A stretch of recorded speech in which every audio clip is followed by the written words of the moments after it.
Greetings ladies and gentlemen, welcome to my channel. I will be your host, Thrones, bringing you a role-playing build known as Maarseloks Fang. Maarseloks Fang in a nutshell is a role-playing build intended specifically for the niche casual playstyle. However, the build kind of turned out to be more stronger than my usual RP build, so it could be relatively used in some veteran instances. However, the main intention is a RP casual playstyle for questing around and normal content. The build revolves around imitating a student of the Akaviri Blade or Dragon God from the lands of Akaviri and making use of the corruption of Maarseloks sets as well, with some abilities in our kit. The Maarselok Fang can be any race, any gender, or even any class. However, I highly recommend a Dragonknight in this case because of the Akaviri aspect. While it can be any race and any gender, I will be showing you my iteration, which is basically my favorite race in the Elder Scrolls, which is Nord. The ancestors were among that potentate force, and indeed many Imperials could now claim some measure of Akaviri descent, and might well do so, where the name Akaviri. Taught to hunt down boldly does he hear of a dragon named Maarselok, a dragon located in its lair named after him, the lair of Maarselok. His influence corrupts the green as he is imbued with a mysterious disease known as the Azure Blight. As our character goes and hopes to slay his first dragon, little was he prepared. As such, he too was corrupted by the Azure Blight. Pumping in its veins, he ultimately was able to slay the dragon, but with no avail of curing the Azure Blight anytime soon. And as such, he ventures to find a cure for such a disease. And now, for the build. As for our character, we are using a Nord. Again, I am not apologizing for that one. We put everything into stamina, so our character is stamina focused, as you can tell by the weapons used. We are having around 3300 weapon damage. We are using the Loverstone for a little bit more penetration, so our total penetration is 8000 currently. Combine that with a little bit of the Dragonknight skills, you will reach quite a bit. This build can be used in actually veteran content if you are skilled enough. It's not pure RP, but yeah.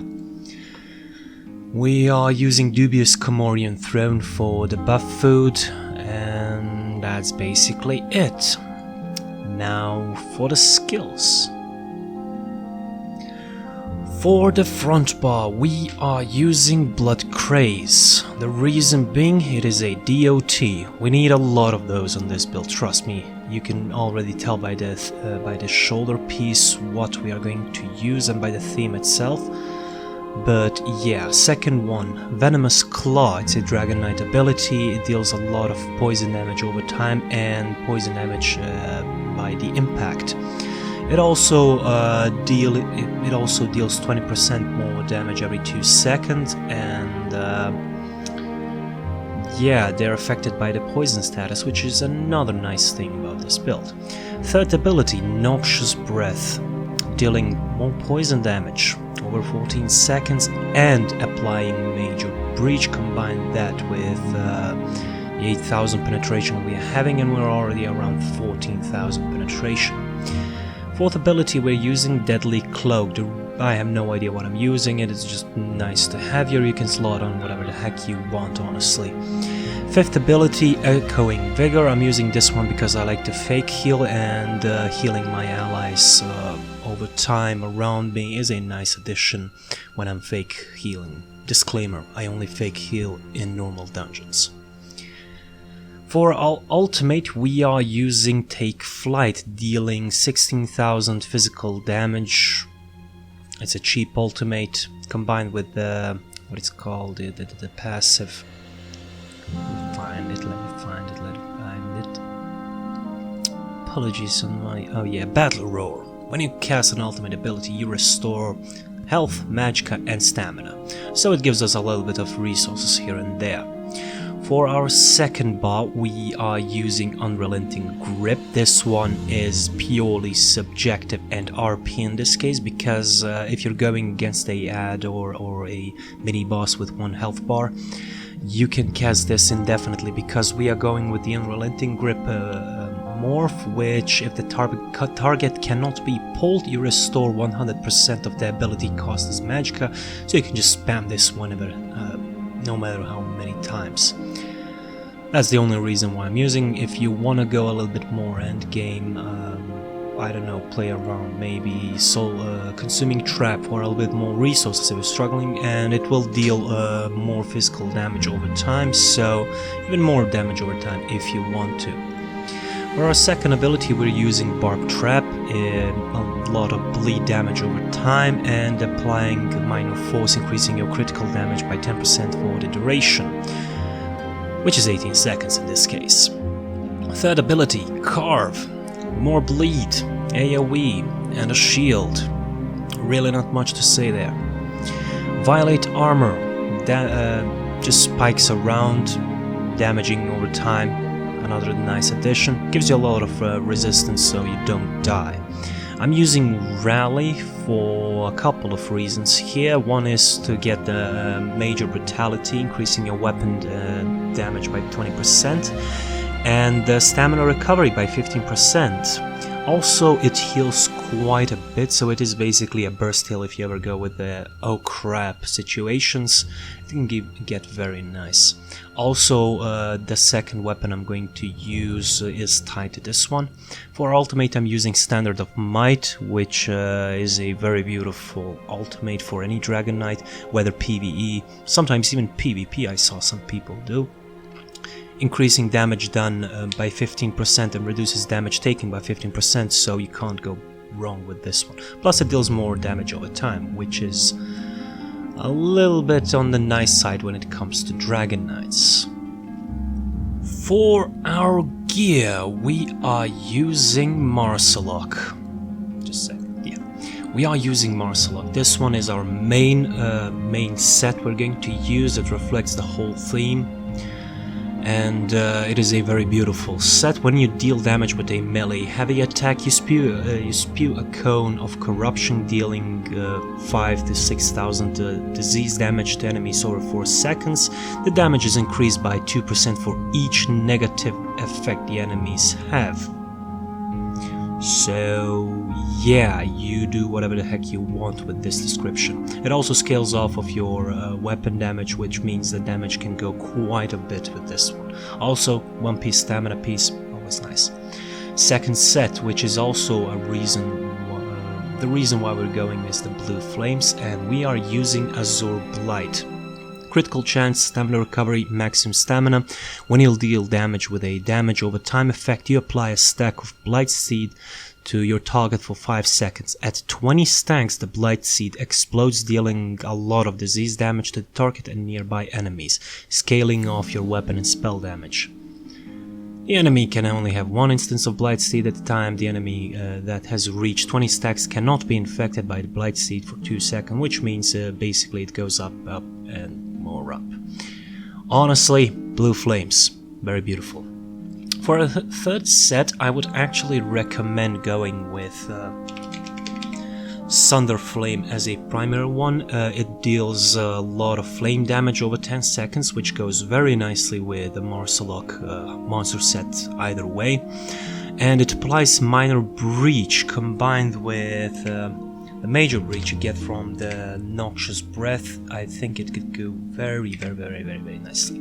However, since I'm too lazy of a prick to actually farm that set, I'm using the good old Vicious Ophidian. It can also go nicely because of the theme of this build. The name applies Vicious Ophidian. The main reason I'm using it is the stamina, resource management, and the speed I get. It also reduces the cost of my stamina abilities by 8%, which is very beautiful either way. I did mention that I am using momentum for a reason, and that is because I'm using Vatran Greatsword. I just equipped whatever the heck I had, so my trait is this decisive. You would want infused, and enchant, you want weapon and spell damage and not stamina here, but since I use this character for normal dungeons and questing around, I don't really need that much weapon or spell damage. But while a momentum is active, casting stamina abilities while in combat generates a stack of frenzied momentum, increasing your weapon and spell damage. After 5 more stacks, your heavy attack consumes all stacks and creates a violent explosion of energy around you, dealing a lot of physical damage within 8 meters. So the reason why I picked this one up is because of the heavy attack, so going with Thunderflame would really help out the whole aesthetics and the theme of the build. For CP, what is called under the craft tree, speed, liquid efficiency, rationer, treasure hunter. Those are my subjective picks. I said it like 3 times now, and I must say it again. All of these are purely subjective. You put whatever the heck you want. If you feel you need something more than you think I put in, go for it. If you like more mount speed, go Gifted Writer. If you don't care about your potions, you can put it into fishing. If you're up to fishing, really doesn't matter. This tree is purely subjective. I just put on a little bit more speed while out of combat, faster to run around some places for questing. I'm using this one because potions. I'm using normal potions, but still it's a nice thing for you to not lose all of your potions. Rationer, I actually do recommend this one for it increases the duration of any food or drink you actually have. And Treasure Hunter is just a nice thing for adventuring around, really. For Warfare. Reaving Blows. Yeah, Reaving Blows. Healing. A lot of healing. Fighting Finesse, critical damage and critical healing done. Very nice thing, especially since we didn't put anything into critical, so just a little bit here and there. I'm using Thaumaturge, which is basically damage over time, for we have a lot of damage over time abilities on our bar. And I'm using Maarseloks Arms to go with Reaving Blows, because it is direct damage after all. Anything else is just I put as many points as I could just to spend them all. So yeah, go wild. For fitness, I went Boundless Vitality, Fortified, Rejuvenation. It's not a lot of health, magic or stamina recovery per stage, but you can always take it off, put on a little bit more into siphoning spells, a little bit of magicka here and there if you want, if not, really up to you.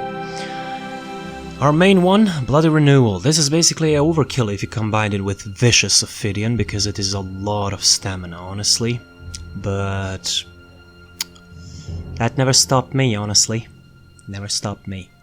Everything else was me just spending points to get rid of them because of the high CP. Otherwise, I would actually just prioritize having a little bit more health, personally, subjectively speaking. As I said, everything's purely subjective. I like a little bit of armor because I'm a Nord and I like not to die, you know.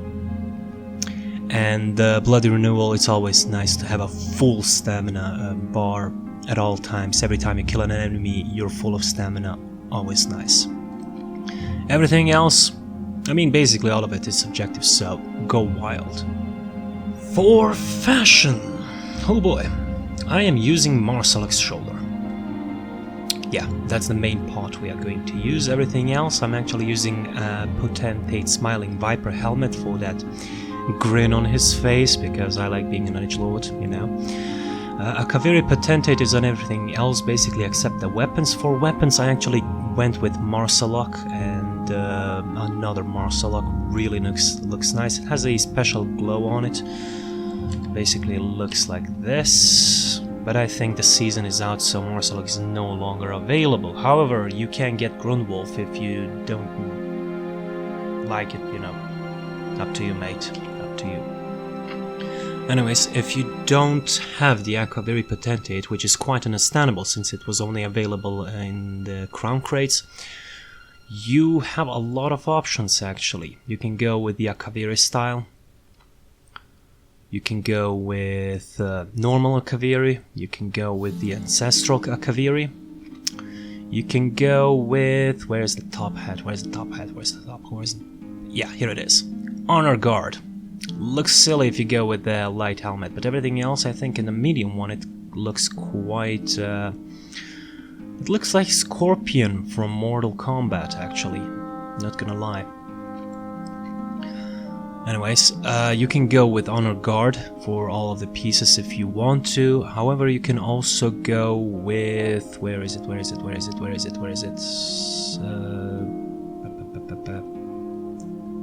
Yeah, I can't... yeah, never mind. I can't find it. Anyways, you get the gist. You can always go with Dragon Guard as well, since the backstory is quite similar to, you know, Dragon Gods. They're actually very much the same at this point. However, if you have the Dragon Slayer full outfit, I definitely do recommend going with the full Dragon Slayer, except the head and shoulders, because I do love the Maarseloks look. It's more of a dark blue instead of this lightish blue it has on its helmet. However, you can always clear out your helmet and go with the original Maarseloks helmet. Personally, I actually quite... it looks fucking nice. It looks nice. Oh damn, I'm gonna go with this one. I did not expect it to look like this. Holy crap. Oh, this is definitely my jam. This is definitely my jam. Oh yes, indeed. I'm going with this one. I don't care. Anyways, you can go with the Maarseloks head and shoulder. You can always just clear the pieces for you to have if you don't own them. I personally only own the shoulder. I don't own the helmet. It's way too expensive. 1 or 2 million gold. I don't have that much amount of gold. As you can tell, 2,000 gold, really. You can always go with Dragon Bone as well. However, dying it will become a pain if you want to go with more of a dragon style. I mean, it could look nice, However, if you don't have the bone one, you always have the Horned Dragon. You just have to do PvP, which is a pain. Or, if you have a lot of cash, you can always go with Scale Collar. Yeah, this is just the helmet, however the chest piece actually looks quite nice. Let me just a second. Here we go. If you dye it correctly, it could look very nice, but it's up to you, really. However, if you want to imitate a little bit of the bones, however, I dislike it for this one, but you can always go with chitinous style, but it's too roguish, in my opinion. But yeah. Another great one would be also any node like Sorthane or the Sovngarde fashion, if you have it. Sovngarde looks very nice, but it's the clipping of the chin really annoys me, so I went with the Akaviri one. Honestly, you can just go wild, experiment, go whatever the heck you want. It's a pure RP build. You know, I mean, this specifically one is not that RP, since there is a lot of damage output you can go with. However, it is not intended for endgame, nor is it intended for veteran stuff. It's just made for fun. It only turned out to be a little bit stronger than the other RP builds I made. Anyways, guys, thanks for watching.